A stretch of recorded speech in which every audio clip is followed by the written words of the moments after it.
കനത്ത മഴ പെയ്യുകയാണ്. അതിനൊപ്പം നിലമ്പൂരും ഈ തെരഞ്ഞെടുപ്പ് ചൂടിൽ അമർത്തും. ഇപ്പോൾ LDF സ്ഥാനാർത്ഥിയും UDF സ്ഥാനാർത്ഥിയായി BJP BDJSനെ ആശ്രയിച്ച് നിൽക്കുകയാണ്. അതെന്താണെന്ന് അറിയില്ല. ഏതായാലും അൻവർ ഒന്ന് ഒതുങ്ങിയിട്ടുണ്ട്. കാരണം പുലി പോലെ വന്ന അൻവർ എലി പോലായി മാറിയ അവസ്ഥയിലാണ്. CPM ആകട്ടെ സ്വരാജിനെ സ്ഥാനാർത്ഥിയാക്കി. അത് ട്രോളുകൾ വരുന്നതനുസരിച്ച് മരുമകന് വേണ്ടി സ്വരാജിനെ രക്തസാക്ഷിയാക്കി എന്ന രീതിയിൽ വാദങ്ങൾ ഉയരുന്നുണ്ട്. സ്വാഭാവികമായിട്ട് എങ്ങനെ കാണാം അതിനെ? നിലമ്പൂർ ഇപ്പോൾ അൻവർ രാജിവെച്ചതാണല്ലോ. നിലമ്പൂര് CPMന്റെ സീറ്റാണ്, ഇടതുപക്ഷത്തിന്റെ സീറ്റായിരുന്നു. അതെ.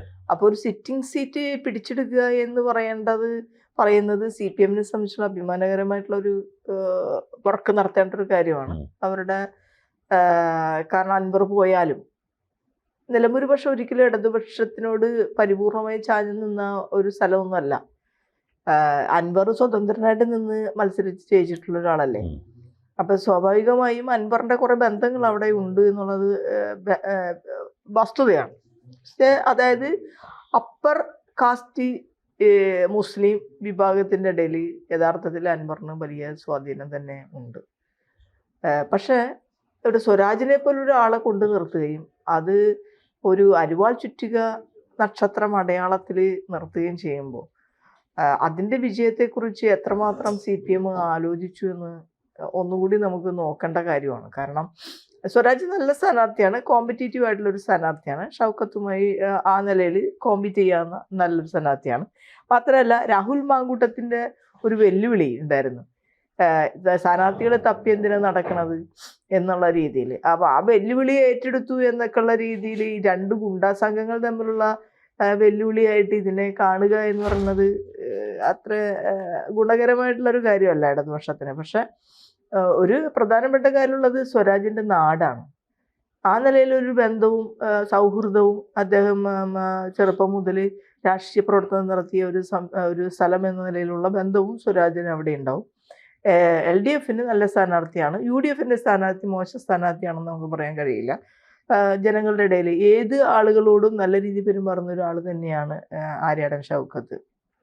അപ്പോൾ ആ നിലയിൽ നല്ല കനത്ത പോരാട്ടമാണ്, കനത്ത മഴ പോലെ തന്നെ കനത്ത പോരാട്ടം വന്നിരിക്കുകയാണ്. അൻവറിൻ്റെ കാര്യമാണ് വല്ലാതെ പെരിങ്കല്ലായി പോയത്. കാരണം അൻവർ അനാവശ്യമായിട്ടുള്ള, നമുക്ക് കേരളത്തിലെ സാധാരണ ആളുകളെ സംബന്ധിച്ച് അൻവറിന് ഒരു പൊളിറ്റിക്സ് ഇല്ല. മമതാ ബാനർജിക്ക് എന്താ പൊളിറ്റിക്സ് എന്ന് ആർക്കും അറിയില്ല. മമതാ ബാനർജിയുടെ സംഘടനയിൽ ചേർന്നു എന്നാണ് അൻവർ പറയുന്നത്. അവിടെ നിന്നുള്ള ആളുകൾ ആരും UDFന്റെ ഘടകകക്ഷിയല്ല. ഒരു കേന്ദ്രതലത്തിൽ മമതാ ബാനർജി ഒരിക്കലും കോൺഗ്രസ് ഒരു ഘടകകക്ഷിയാവാൻ ഒരിക്കലും സമ്മതിച്ചിട്ടില്ലാത്ത ആൾ മമതാ ബാനർജിയാണ്. ആ മമതാ ബാനർജിയായിട്ട് ചേർന്നിട്ടുള്ള അൻവർ ഇവിടെ വന്നിട്ട് UDFനോട് എന്നെ ഘടകകക്ഷിയാക്കണം എന്ന് പറയുന്നത് UDFന് നല്ല പ്രയാസം ഉണ്ടാക്കുന്ന ഒരു കാര്യമാണ്.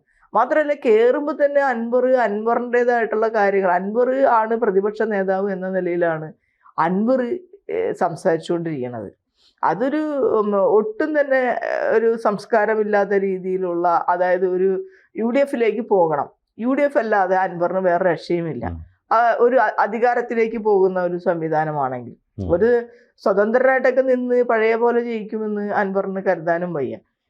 ഈ കാര്യത്തിൽ അങ്ങനെ വന്നപ്പോൾ UDFന്റെ ചെയർമാനെയും UDFന്റെ കൺവീനറിനെയും UDFന്റെ നേതാക്കളെയും വ്യക്തിപരമായി ആക്ഷേപിക്കുക എന്ന് പറയുന്നത്, അതായത് ആള് LDFൽ നിൽക്കുമ്പോൾ എങ്ങനെയാണോ UDFന്റെ നേതാക്കളെ ആക്രമിച്ചുകൊണ്ടിരുന്നത് അതേ ലൈനിൽ തന്നെ ആള് ഇപ്പോൾ ഒന്നുമില്ലാതെ നിൽക്കുന്ന ഒരു സമയത്തും UDFന്റെ നേതാക്കളെ ആക്രമിക്കുക. യാതൊരു തരത്തിലുള്ള ജനാധിപത്യ മര്യാദയും ഇല്ലാത്ത ഒരു സംസാരമാണ് അൻവറിൻ്റെ ഭാഗത്തു നിന്ന് ഉണ്ടായിക്കൊണ്ടിരിക്കുന്നത്.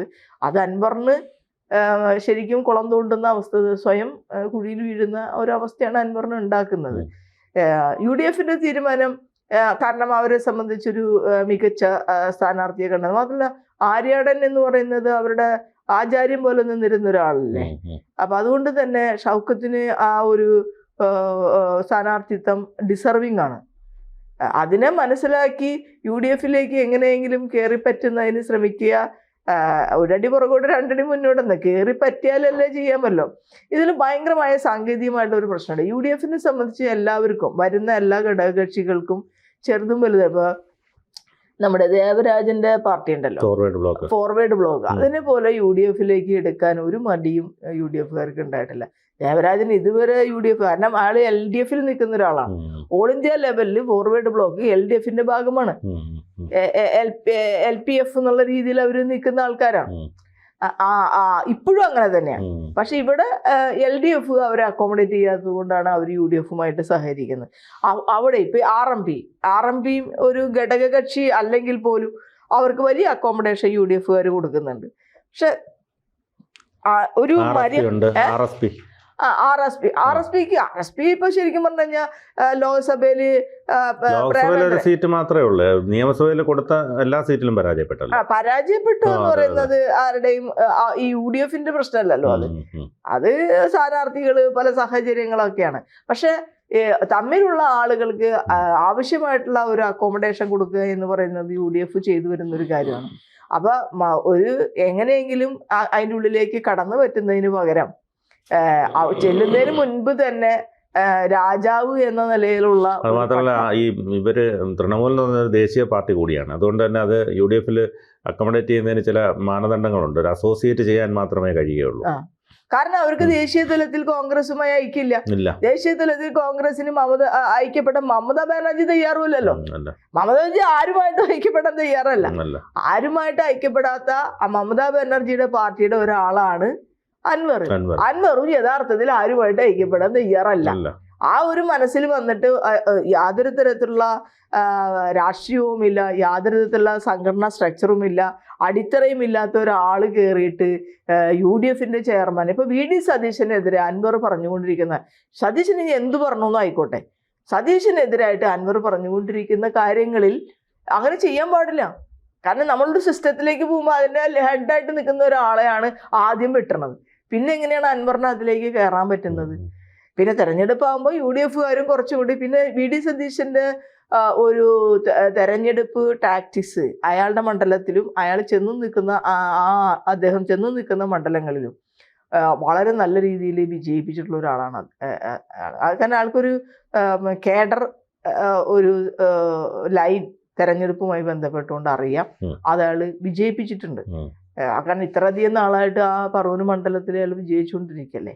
അപ്പൊ അത്തരം കാര്യങ്ങൾ പരിഗണിക്കേണ്ട ഒരു, മാത്രമല്ല ഇപ്പൊ KC-നെ എന്തോരം ചീത്ത പറഞ്ഞതാണ് ഈ അൻവർ. KC-ന് പറയാത്ത തെറിയില്ലേ. അപ്പൊ എന്നിട്ട് എങ്ങനെയെങ്കിലും KC-നെ കാണണം എന്ന നിലയിലേക്ക് പറയുകയും എല്ലാവരുടെ അടുത്ത് ഓച്ചാനിച്ച് പോകാനും കാണാനും ഒക്കെ അൻവർ പോകുമ്പോൾ, അൻവറിനുള്ള ഏറ്റവും വലിയ വിഷയം എന്ന് പറഞ്ഞു കഴിഞ്ഞാൽ അൻവർ തൊടുന്നതെല്ലാം മീഡിയയോട് പറയും.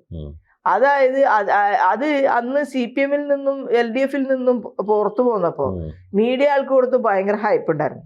ആ ഹൈപ്പിൽ പുള്ളി വീണിട്ട് അതിൽ നിന്ന് ഇപ്പോഴും പുള്ളി എഴുന്നേറ്റിട്ടില്ല. തീർച്ചയായിട്ടും നിലമ്പൂർ തിരഞ്ഞെടുപ്പ് വളരെ നിർണായകമാവും രണ്ട് കക്ഷികളെ സംബന്ധിച്ചും. സ്വരാജ് നല്ല സ്ഥാനാർത്ഥിയാണ്, ആര്യാടൻ ഷൗക്കത്തും നല്ല സ്ഥാനാർത്ഥിയാണ്. അടി നമുക്ക് കണ്ടറിയാൻ പറ്റില്ല. അടിത്തട്ടിലുള്ള ജനങ്ങളുടെ ഒരു കാഴ്ചപ്പാടും ഈ മഴയും അതിൻ്റെ കാര്യങ്ങളൊക്കെ ആയിട്ട് ബന്ധപ്പെട്ട്. പക്ഷെ എന്നാലും രണ്ടുപേരും നല്ല രീതിയിൽ. പിന്നെ അതിലൊരു ഏറ്റവും പ്രധാനപ്പെട്ട ഒരു കാര്യം, BJP സ്ഥാനാർത്ഥിയെ നിർത്തുന്നില്ല എന്നുള്ളതാണ്. BDJS വേണമെങ്കിൽ നിർത്തിക്കോട്ടെ എന്നുള്ളതാണ്. അത് LDF കുറച്ച് മുൻതൂക്കം കൊടുക്കുന്നതാണ് എൻ്റെ ഒരു കാഴ്ചപ്പാട്. എനിക്ക് തോന്നുന്നില്ല അത് UDF മുൻതൂക്കം കൊടുക്കാനുള്ള സാധ്യതയുള്ളൂ. അല്ല, BJP നിങ്ങൾ പഴയ BJP-ക്കാരല്ല. ഇപ്പോൾ BJP-യുടെ രാഷ്ട്രീയവും പഴയതല്ല. BJP-യെ സംബന്ധിച്ച് അവരുടെ ശത്രു ഇപ്പോൾ കോൺഗ്രസ് മാത്രമാണ്. അപ്പം അതുകൊണ്ട് തന്നെ കോൺഗ്രസിനെ ഒരിക്കലും എഴുന്നേൽക്കാൻ പറ്റാത്ത രീതിയിൽ അടിക്കുക എന്നുള്ളതാണ് BJP-യുടെ തന്ത്രം എന്ന് പറയുന്നത്. അപ്പം അതുകൊണ്ട് തന്നെ ഒരു നേരത്തെ പോലെ കരുണാകരൻ്റെ കാലം പോലെ BJP കോൺഗ്രസിനെ സപ്പോർട്ട് ചെയ്യുന്ന നിലയിലേക്ക് വരാനുള്ളൊരു സാധ്യതയില്ല. മാത്രമല്ല സ്വരാജ്, മറ്റേത് ആര്യാടൻ ഷൗക്കത്ത്, അത് തന്നെ അവരെ സംബന്ധിച്ച് കാസ്റ്റ് കളിക്കുന്ന ആൾക്കാരെന്ന നിലയിലുണ്ടാവുന്ന പ്രശ്നങ്ങളുണ്ടാവും. അപ്പോൾ എന്തുകൊണ്ട് അവിടെ BJP സ്ഥാനാർത്ഥി നിർത്തുന്നില്ല എന്ന് വെച്ചിട്ടുണ്ടെങ്കിൽ സ്വരാജിനോടുള്ള ഒരു താല്പര്യം ഉണ്ടാകാം എന്നാണ് എൻ്റെ ഒരു കാഴ്ചപ്പാട്. കൂടുതൽ വാർത്തകളും വിശേഷങ്ങളും നിങ്ങളിലേക്ക് എത്താൻ ABC മലയാളം സബ്സ്ക്രൈബ് ചെയ്യുക, ബെൽ ബട്ടണും അമർത്തുക.